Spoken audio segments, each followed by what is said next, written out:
Qual a diferença entre ciclovia e ciclofaixa? Mas, na verdade, hoje a gente vai falar sobre todos os componentes do sistema cicloviário.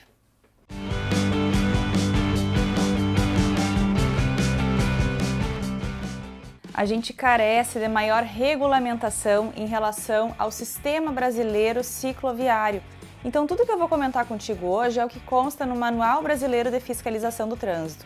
Por enquanto, a gente não dispõe de uma NBR, como, por exemplo, as normas de acessibilidade ou alguma outra relação legal, de parâmetros para a gente desenhar e saber como estabelecer uma ciclovia ou uma ciclofaixa nas nossas cidades. Então, falando um pouquinho mais sobre o sistema cicloviário de modo geral, ele é composto de ciclovias e ciclofaixas, mas também de bicicletários, paraciclos e outros componentes da infraestrutura que são de uso dos ciclistas. Então, a gente tem que ter em mente que ele faz parte de um sistema que é maior, que é todo o sistema de transportes e o próprio sistema urbano de uma cidade. Quando a gente fala de cores, eu vejo que às vezes os alunos ou os projetistas querem ousar especificando cores que eles viram numa referência de algum outro país. Mas o Manual Brasileiro especifica a cor vermelha utilizada para demarcar ciclovias e ciclofaixas. Vamos falar um pouquinho sobre ciclovias. As ciclovias são, na maior parte das infraestruturas destinadas aos ciclistas, as mais importantes. Por quê? Porque essa é uma infraestrutura que pode ser criada em favor da circulação das bicicletas nas áreas urbanas e rurais. E é uma estrutura totalmente segregada do tráfego motorizado. É a via que apresenta maior nível de segurança e conforto para os ciclistas. Por que a gente não faz mais ciclovias, então, nas nossas cidades? Porque ela custa mais caro do que os outros sistemas que a gente vai falar. Ela exige mais espaço num perfil viário que às vezes já está pronto e a gente quer adaptar para colocar uma ciclovia. Então, o custo e o espaço são fatores que muitas vezes são impeditivos à adoção, mesmo que a demanda de bicicletas numa determinada região da cidade ou da zona rural acabe justificando a sua construção. As ciclovias podem ser implantadas na faixa de domínio das vias normais, lateralmente no canteiro central ou em alguns outros locais de forma independente, como por exemplo dentro de parques, em margens de cursos d'água e em outros espaços naturais. Quando ela não faz parte do sistema, do perfil viário, daquela largura que compõe da calçada de um lado da rua à calçada do outro lado da rua, a gente pode falar que dentro de parques, esses outros sistemas, a gente está falando de um espaço para ciclistas ou pista para ciclistas. Já a ciclofaixa é uma faixa de rolamento para a bicicleta e o objetivo é separar as bicicletas do fluxo de veículos motorizados. Normalmente ela está localizada do lado direito das ruas e avenidas no mesmo sentido do tráfego daquela pista.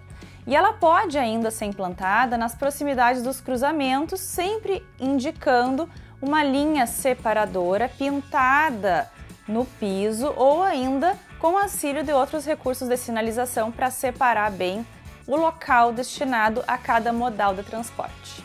A gente pode ter ainda vias de tráfego compartilhado.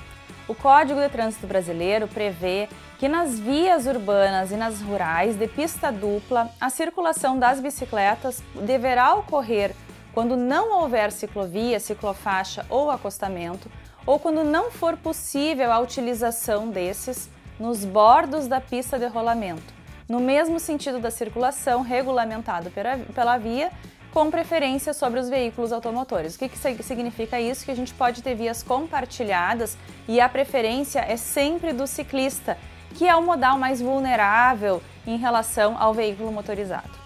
Uma via ciclável é um conceito que decorre da identificação das vias de tráfego motorizado sobre a circulação de bicicletas e ela pode se dar de forma um pouco mais segura para o ciclista. Geralmente as vias cicláveis são vias secundárias ou locais que têm um tráfego pequeno ou um tráfego de passagem e por essa característica elas já são habitualmente utilizadas pelos ciclistas. Então, de preferência, esse conceito deve ser aplicado obedecendo ao princípio da continuidade, especialmente quando a gente está falando de trechos já existentes de ciclovias e ciclofaixas e a gente precisa conectar alguns desses trechos, então a gente usa as vias cicláveis. As ciclovias de lazer são pistas de lazer que costumam estar localizadas em parques, em praças, ao longo de margens de rios, de lagoas, e elas podem proporcionar aos ciclistas uma maior aproximação com a natureza, sombra, ar puro, principalmente para os passeios de final de semana. Agora a gente vai falar sobre a diferença entre paraciclo e bicicletário, que muita gente acaba confundindo e utilizando o mesmo termo para esses dois sistemas. O paraciclo é o estacionamento para bicicletas em espaços públicos, equipado com dispositivos capazes de manter os veículos, as bicicletas, de forma ordenada, com possibilidade de amarração para garantir um mínimo de segurança contra o furto das bicicletas. Difere do bicicletário justamente pelo porte, pelo número reduzido de vagas e pela simplicidade do projeto. Já o bicicletário, então, é um estacionamento com mais infraestrutura, de médio grande porte. O que significa isso? Mais de 20 vagas, tá? Implantados junto aos terminais de transporte, em grandes indústrias, em áreas de abastecimento, em parques que tenham muitas bicicletas chegando, locais de grande atração de usuários de bicicleta.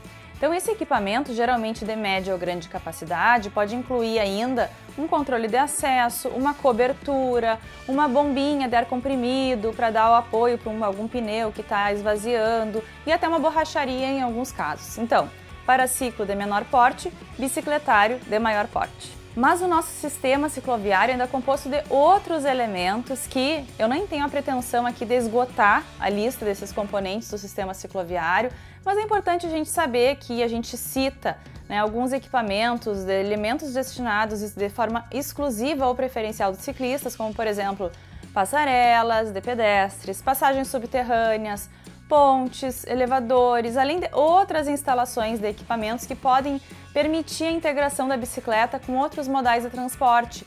Então, em outros países a gente vê aí ciclotrens, ciclobus, ciclobarcas e por aí vai. Então, esses elementos que eu citei são os mais utilizados aqui na nossa realidade. Eu espero que tenham te ajudado a entender, compreender bem a diferença entre cada um desses conceitos, desses elementos e que tu faça bons projetos. Se tu gostou do vídeo, achou que ele pode ser útil para ti, compartilha com teus colegas, deixa um like e te inscreve no canal.